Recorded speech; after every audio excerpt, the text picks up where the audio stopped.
So let's have a look at a slightly more challenging problem in that we're dividing by a term that doesn't have a coefficient of 1. So we're going to get some fractions in here. So it could get a little bit messy.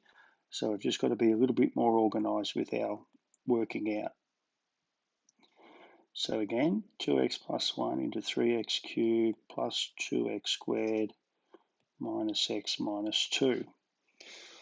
All right, same step, same first step. So let's think about it a little bit.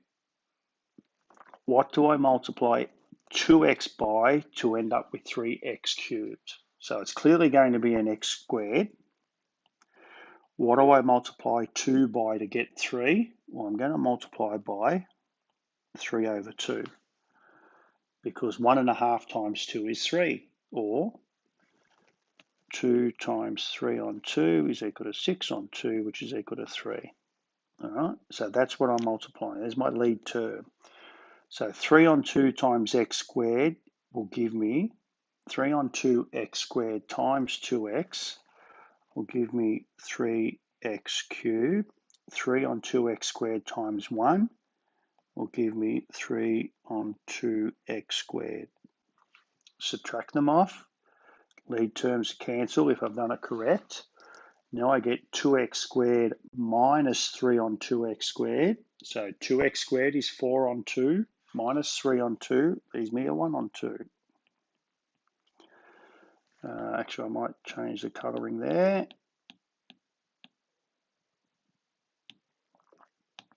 And we're going to have a 0 plus a half x squared. Let's bring my minus x down. Now, what do I multiply 2x by to get a half x squared? So again, everything's going to be a positive. I'm going to have an x in there definitely because x times 2x will give me the 2x squared. What do I multiply 2 by to get a half? Well, it's going to be a half, isn't it? Because a half times 2 is 1. Whoops, it's not going to be a half at all. Because a half times 2 is 1, but I've got to get to a half. So it's going to be 1/4 of x. A quarter times 2 is 2 on 4, which is 1 on 2. And so a quarter x times 2x will give me a half x squared.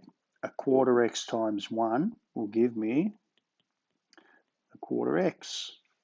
Subtract off. A half x squared minus a half x squared is 0. Minus x minus a quarter is negative 5 on 4x. Let's try to work in fractions if we can. It's just a bit tidier and often our calculations a bit simpler. Let's bring negative 2 down. What do I multiply 2x by to end up with negative 5 on 4x? Well, the x's are both there, so it's going to be a constant. So what do I multiply 2 by to get negative 5 on 4? It will be, cover that, negative 5 on 8. And we can check it, and that's the good thing about it. If I check now, negative 5 on 8 times 2 is negative 10 on 8, which is negative 5 on 4. So that's good. So I'm going to end up with negative 5 on 4x. Negative 5 on 8 times 1 is negative 5 on 8. And subtract off. My terms are 0 at the start.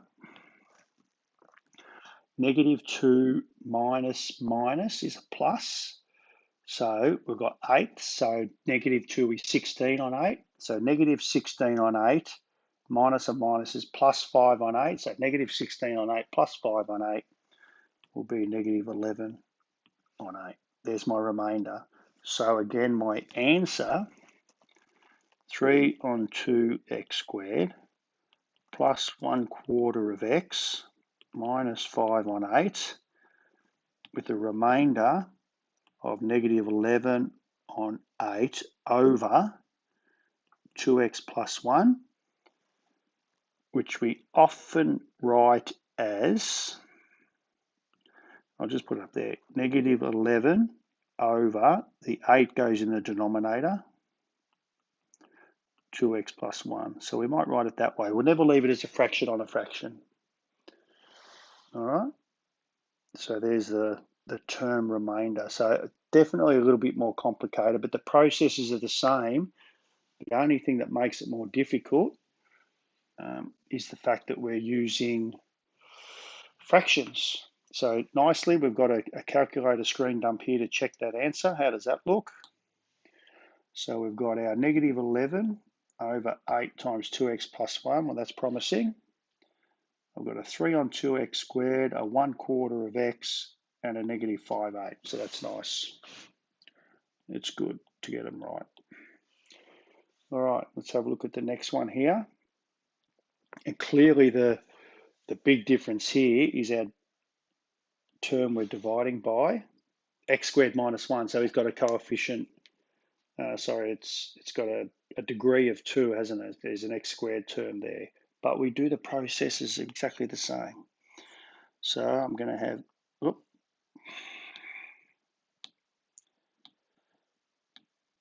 have, x squared minus 1 goes into 3x cubed minus 2x squared plus 3x minus 4.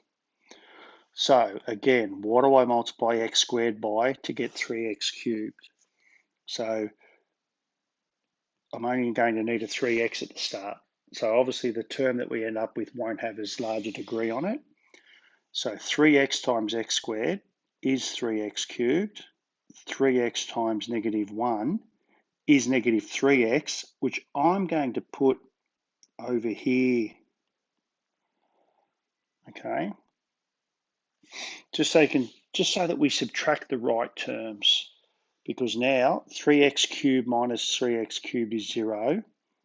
Negative 2x squared subtract 0 here is still negative 2x squared, and 3x minus 3x is plus 6x. Yeah, and we can bring the negative 4 down. So now, what do I go back to the process? What do I multiply x squared by to end up with negative 2x squared? Well, it's just going to be negative 2. So negative 2 times x squared, negative 2x squared. Negative 2 times negative 1 is plus 2 over there with the correct term. So I get a 0 there. I get 6x minus 0, which is just 6x, and negative 4 minus 2, which is minus 6. All right. So what does that mean? I get, and so now I've got an x squared term and an x term I'm trying to divide it into. And for all intents and purposes, we can't do that. So we've gone as far as we need to. So my answer is 3x minus 2. My remainder is 6x minus 6, and that's yet to be divided by x squared minus 1. All right. So again, process the same, but we just have to be careful with each of the terms. All right.